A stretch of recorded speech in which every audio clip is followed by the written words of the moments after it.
Hi guys, my name is Christina and welcome to my channel. And on this channel we talk a lot about comics, how to create comics. Basically I'm sharing everything I learned after 6 years of creating comics, but we also talk a lot about art, how to create art, how to enjoy art, how to share art, and how to earn your money with art and do art professionally, because this is also what I do all my life. If any of this is interesting to you, you can subscribe and ring a bell and you will be notified when the next video comes out, and it also will help my channel grow and show YouTube algorithm that my channel is worth watching and sharing. So it helps you, it helps me, it's perfect world. In this video I wanted to talk to you about 6 things that you need to really learn and know really well to be a good artist.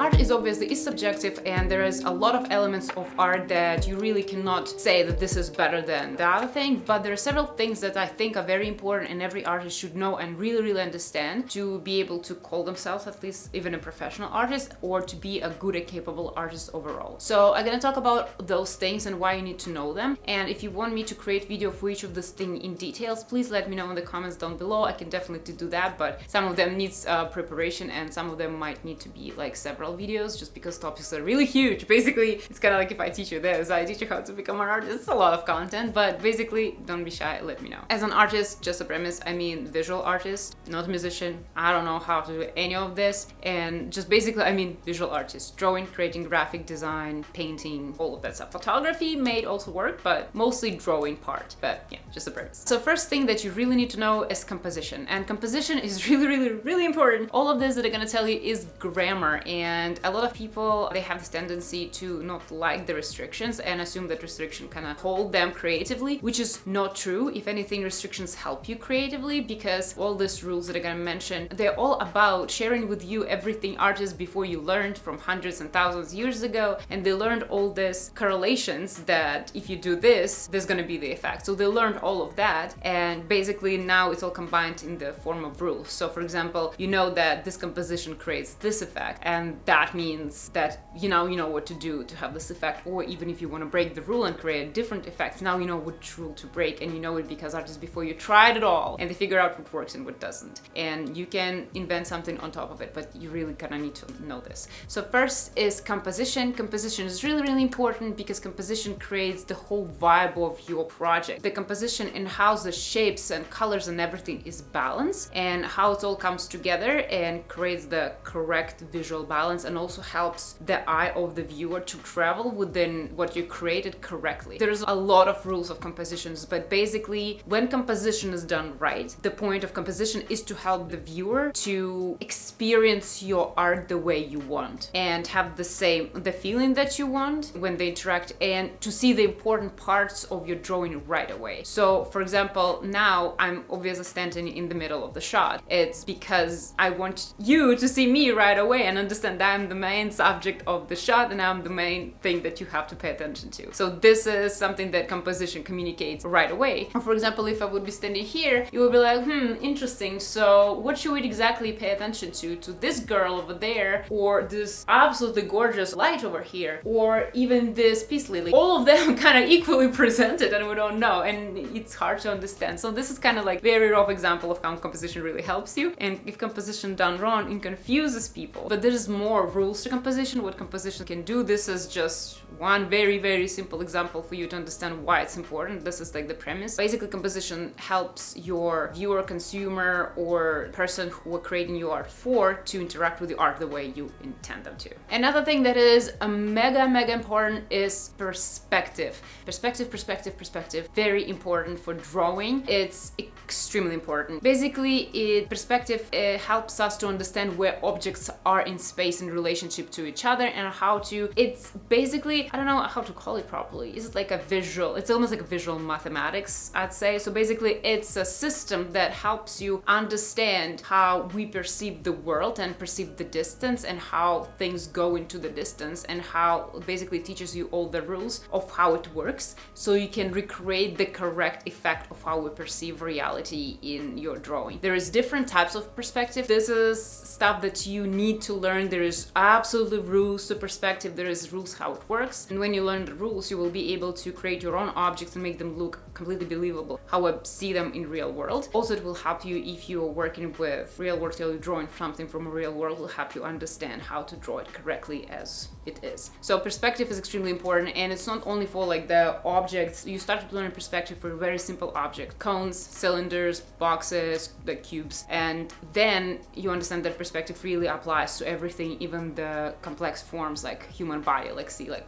obviously my hand goes in perspective, becomes smaller, here becomes bigger. So it's all very important when you start working with space and you start working with different angles. Knowing perspective and the basis of perspective, how it works, is absolutely important. You absolutely have to learn it. So perspective is very, very important. It's some about knowing the rules, and it's about training your eye of how to see it right and draw it right and know when you drew it, does it look right or not. So it's about that. Another one is understanding the lighting and the way lighting works. And when I mean lighting, is not necessarily, well, this lamp there and this is light coming out. What basically understanding the light means is knowing how light interacts with objects. How does it fall on an object, how it bounces off the object, reflects, or go through and get like broken down within the object. So understanding how all of this works, and each of them, like I give you like example of what lights do, but in each circumstances there are rules of how it works. Or even if you go like just pick a simple cup or a cylinder, you will understand. Wait a second, I'll grab a cup. See, I'm professional, I have examples.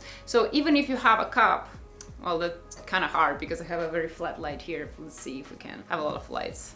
Yeah, it doesn't do anything, does it? Damn it. Yeah, that doesn't work in a ring light because you have all the light here.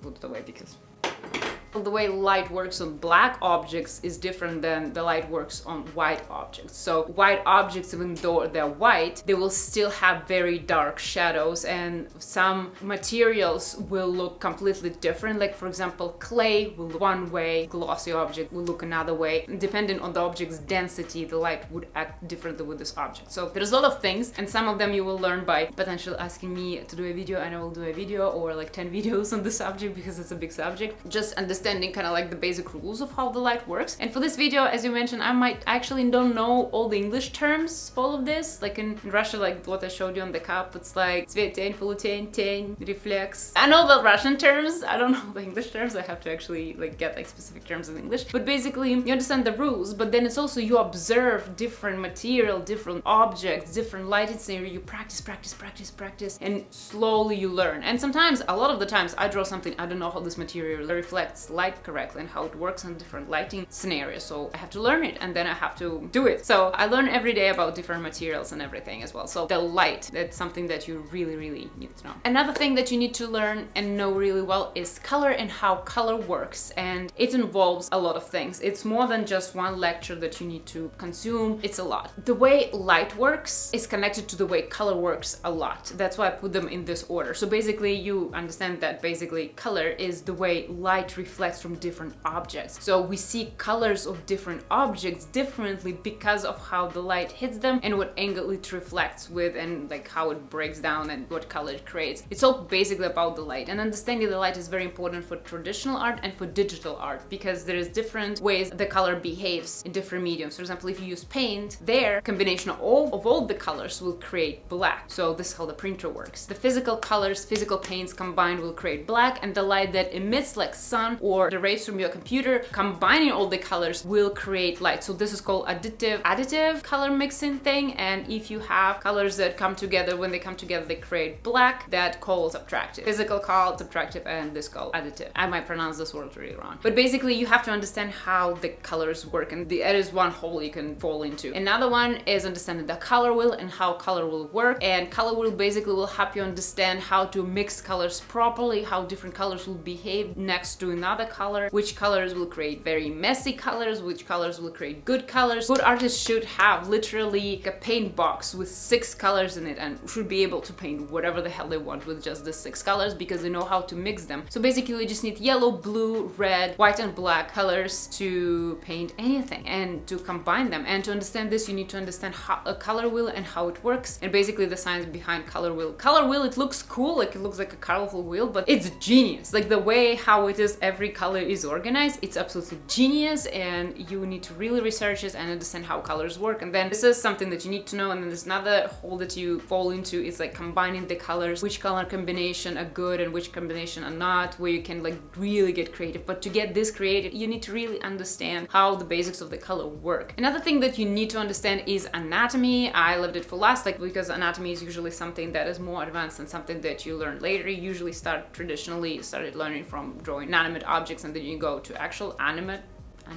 objects. Animated creatures. This is a whole another can of worms out of itself. It's a whole complex thing that you need to know, that you need to study, you need to research, practice, look at the reference, all of this. And if you're interested, I create the whole video when I give you example of 3 books that can teach you anatomy, and I'm not kidding, this is 3 books that taught me anatomy. These books and practicing a lot. Also, that is very important to learn anatomy. Again, it's a whole can of worms. It's something that you practice. It's not something that you can just learn overnight. It's something that may take you years to learn, and just years to perfect. And then once you learn anatomy of a human, then you have to learn anatomy basically of any other living creature that exists. But after understanding the logic of anatomy, it will be easier to learn anatomy of other beings. But again, if you're drawing something like some creature that you never drew before, you need to actually research and learn the anatomy for particular drawing. And then if you're creating some magical creature, some made up creature, knowing anatomy and how anatomy plays out in different creatures will help you kind of create this fantasy anatomy and make it work and make it look believable. So anatomy, also very important to learn. Highly recommend. And last but not least is understanding the techniques of the media that you're working in. Every media that you have, if you draw with a pencil, if you draw with a pen, if you draw in watercolor, the gouache, with oil paints, digitally, they all have their own techniques. All of these techniques are custom tailored to the media and the way this medium, sorry, immigrant here, I don't know. But basically, it's tailored to the way this medium behaves, and those techniques are necessary to get the most out of this medium. For example, when you draw with a pencil, just a black pencil and different types of black pencil, you start shading with darker shades. You start basically shading with shadows. This is just a very important technique that you have. You can definitely play around with this, but typically the technique is that you draw with shadows and you start building the shadows. You draw shadows, then you go and draw lighter areas, and as you draw lighter areas, some layers of shading still goes on the shadow area, so you create those layers, and this is how it creates the best outcome while drawing with pencil. With watercolor, you normally start drawing with just the tone of the object, the actual color of the objects, and then you start building other colors on top, but then you leave light for last. If you are drawing with gouache, you actually can do whatever the hell you want. You can start anywhere. If you draw it digitally, there is also their own like rules. I don't know, nobody really talks about those grammar rules for drawing digitally, but I noticed the digital colors, applying darker colors first and light colors on top just works better. The way the digital colors mix, it creates better mix, colorful mix. If you work lighter color and then you, not like if you're drawing with like monochrome, but if you draw with actual colors, very often if you put darker colors on top of light colors, it can potentially create more dirt, unless like the color that you're using is really like very saturated, like reds or crazy greens. It's something that you need to keep in mind. So it's like it has its own like tips and tricks or whatever digital drawing. This is another thing that's very important to know. If you use certain medium and know the rules of this medium, to again, you can break them, you can do whatever you want, but know them to just take advantage. So you have already prepared with all the experience of other artists before you, and you can do the best you can and create your own stuff on top. So these are the things that I think every artist, I don't think, like I strongly believe, I'm very convinced that every artist should know to call themselves a good artist, and it's something that you have to constantly be practicing and polishing. And this is just a baseline grammar that is like something that you really need to know. It's like elementary school of drawing and let's say being a good artist and like finishing university type of thing. So this is something that you need to know. So let me know if this video was helpful, and if you want me to go through each of them and really create videos in depth talking about each of them. It's gonna be a lot of videos, it's gonna be a lot of work, but if you really need something like this, I will definitely create, because I really feel that a lot of people, if they didn't get like a proper artistic education, for example, I was lucky to have like very traditional art education, and I really benefit from it. I can tell certain areas, even in different fields that I'm working now with other artists, you can tell countries who have this robust art education, like Russia and China, by the way, it's a different level. Like the knowledge that you have about this art basics are just superior. just because it has like this base. Those people can handle any perspective, no problem, and just have this very robust understanding how things work. So yeah, so let me know if you want me to create videos on this topic in more details. I'll be terrified to do this, but I will do it if there's something that can help you guys. So thank you so much guys for watching, and I hope you're having a good day, and I hope you'll have a great day till my next video. So thank you so much for watching, and I hope to see you in the next video.